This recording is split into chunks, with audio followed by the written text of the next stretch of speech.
আমাদের সবার ঘরেই সন্ধ্যাবেলা কিছু না কিছু তৈরি হয়ে থাকে। তো আমার ঘরেও প্রতিদিনই হয়। তো গতকালকে সন্ধ্যাবেলায় আমি চিতই পিঠা বানিয়েছিলাম। আমি ভাবলাম আপনাদের সাথেও সেটা শেয়ার করা যাক। হ্যালো এভরিওয়ান, আসসালামু আলাইকুম। বাংলাদেশি ব্লগার রূপা চ্যানেলে সবাইকে স্বাগত জানাচ্ছি। আমি রূপা বলছি।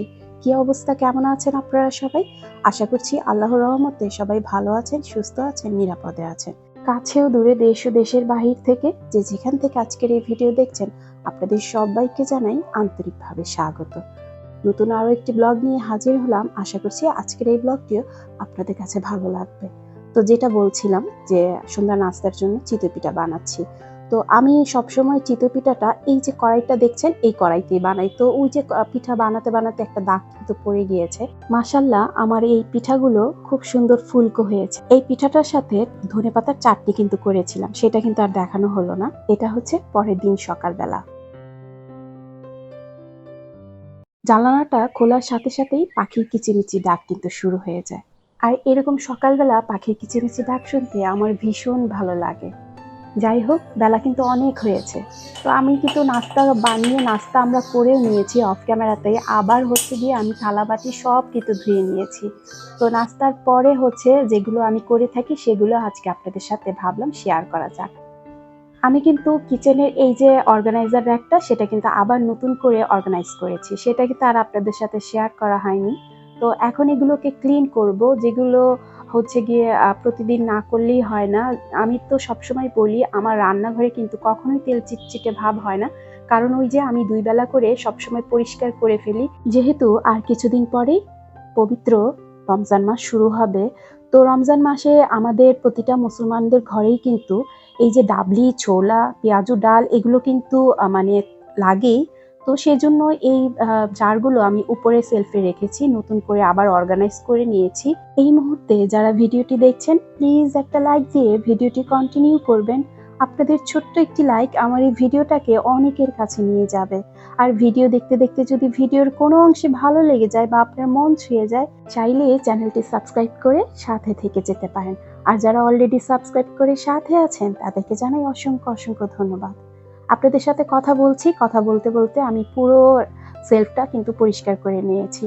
আর এই পাশে আরএফএল-এর যে একটা র‍্যাক আছে, তো সেটাতেই এখন আপাতত আমি কিন্তু এখানে চা কফি রেখেছি।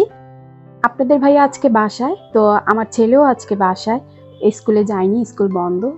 এই যে যে কাজগুলো আমি করছি, এগুলো কিন্তু আমি বাসায় একা একা মানে ক্যামেরাটা অন করে কাজগুলো করছি। বাবা ছেলে দুইজনের একজনও কিন্তু বাসায় নেই, তারা বাজার করতে গিয়েছে, মাছ মাংস আনতে গিয়েছে। আমি কিচেনটা সম্পূর্ণ পরিষ্কার করে সব কাজ শেষ করে কিচেনের, তারপর চলে আসছি ছেলের বেডরুমে। ছেলের বেডরুমে এসে ছেলের বিছানাটা পরিষ্কার করে নিয়েছি, আর হচ্ছে গিয়ে এখানে টেবিলটা এখন পরিষ্কার করছি। তো ছেলের স্কুল থেকে এই খাতাগুলো দিয়েছে, তো খাতাগুলো ব্যাগে ছিল, এখন ব্যাগ থেকে বের করে আমি হচ্ছে এগুলো এখন গুছিয়ে নিচ্ছি। তো এগুলো টেবিলেই রেখে দিব।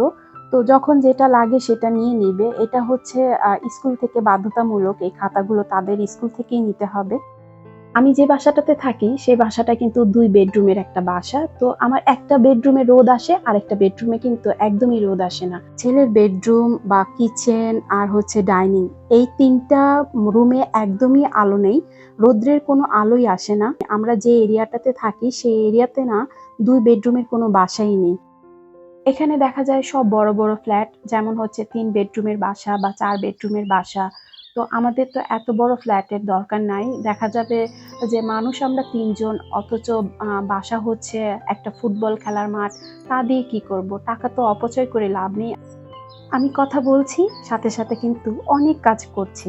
তো সব কাজ কিন্তু শেয়ার করা হচ্ছে না, কিছু কিছু কাজ আপনাদের সাথে শেয়ার করছি। ছেলের রুমটা গুছিয়ে চলে আসছি আমাদের বেডরুম গুছাতে। তো আমাদের বেডরুমটাও কিন্তু খুব সুন্দর করে আমি গুছিয়ে পরিপাটি করে নিয়েছি।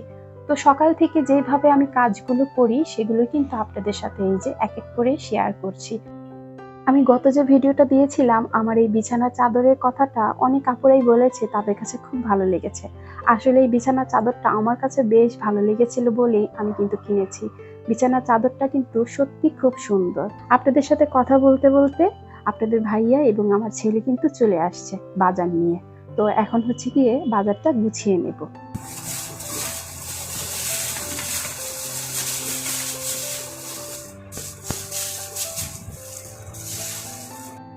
আজকে আমাদের বাজার করেছে ২ জায়গা থেকে। এক হচ্ছে ভ্যান গাড়ি থেকে করেছে, আরেক হচ্ছে সুপার শপ থেকে করেছে। এই যে সবজিগুলো দেখছেন, এই সবজিগুলো কিন্তু কেনাকাটা করেছে ভ্যান গাড়ি থেকে। ভ্যান গাড়িতে এত সুন্দর করে সাজিয়ে রাখে সবজিগুলো, দেখেই মানে কিনতে ইচ্ছে করে।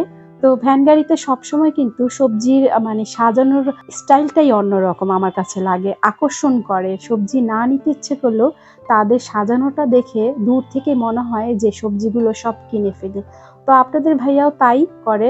ওই সবজি দেখা যায় যে বেশিরভাগ সময় ভ্যান গাড়ি থেকে নিয়ে আসে। আর হচ্ছে মাছ, মাংস এগুলো দেখা যায় যে সুপার শপ থেকে কিনে। আমি আপনাদের সাথে প্রায় সময় বলি যে আমাদের কিন্তু সুপার শপ থেকে মাছ আনে একটা কারণে, সেটা হচ্ছে এই যে এগুলো কিন্তু এই যে খুব সুন্দর করে কেটে পরিষ্কার করে কিন্তু এইভাবে র্যাপিং করে দেয়। বাসায় এসে আমার আর কাটাকাটি করতে হয় না। এখানে কিন্তু ২ ধরনের মুরগি নিয়ে আসছে। একটা হচ্ছে ব্রয়লার মুরগি নিয়ে আসছে, আরেকটা হচ্ছে পাকিস্তানি যে মুরগিটা আছে সেটা। দেখেন কত সুন্দর করে কেটে পরিষ্কার করে দিয়েছে। সকাল সকাল এই যে বাজারগুলো করলে না, টাটকা একদম সবজিগুলো পাওয়া যায়।